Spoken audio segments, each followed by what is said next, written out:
Erika Staaf of Pittsburgh, Pennsylvania, who is Clean Water Advocate with PennEnvironment, a citizen-based environmental advocacy organization working for clean air, clean water, and open space throughout the Commonwealth of Pennsylvania. Erika?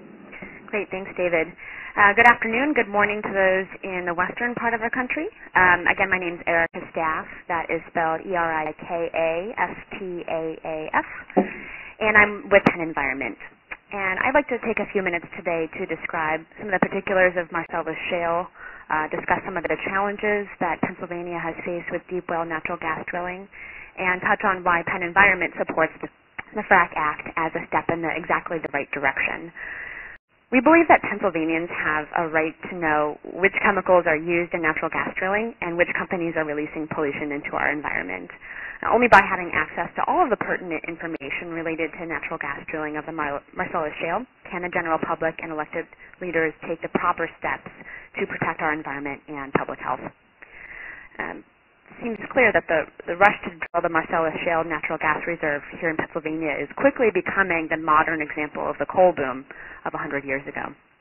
Decades later, we still see the deep scars left on much of Pennsylvania's landscape and the effect on its streams and its rivers.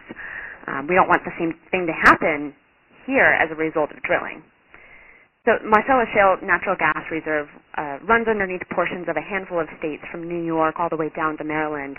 However, geologists believe the largest stretch of the formation is found under Pennsylvania, across nearly two-thirds of the state. In total, the Marcellus Shale Natural Gas Reserve covers about 54,000 square miles, equal in size to the state of Florida, and runs 5,000 to 8,000 feet below the surface. Natural gas is found in the pores and pockets created by the Marcellus Shale. And as part of the hydraulic fracturing process, drilling companies use a cocktail of chemicals to break up the shale and access the natural gas. Companies in Pennsylvania have been shown to use between 85 and 150 different chemicals in this process.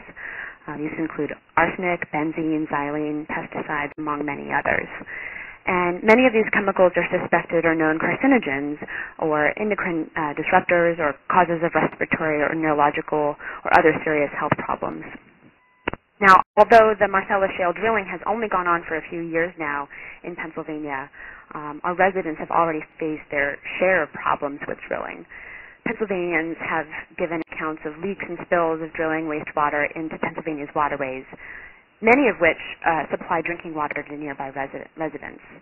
Just a few examples. This past June at Washington County's Cross Creek Lake, a tributary along that lake in the southwest corner of Pennsylvania, a nearby gas well was reported to have polluted 3/4 of a mile due to a leaking wastewater pipe, and it actually killed off aquatic and insect life in the area.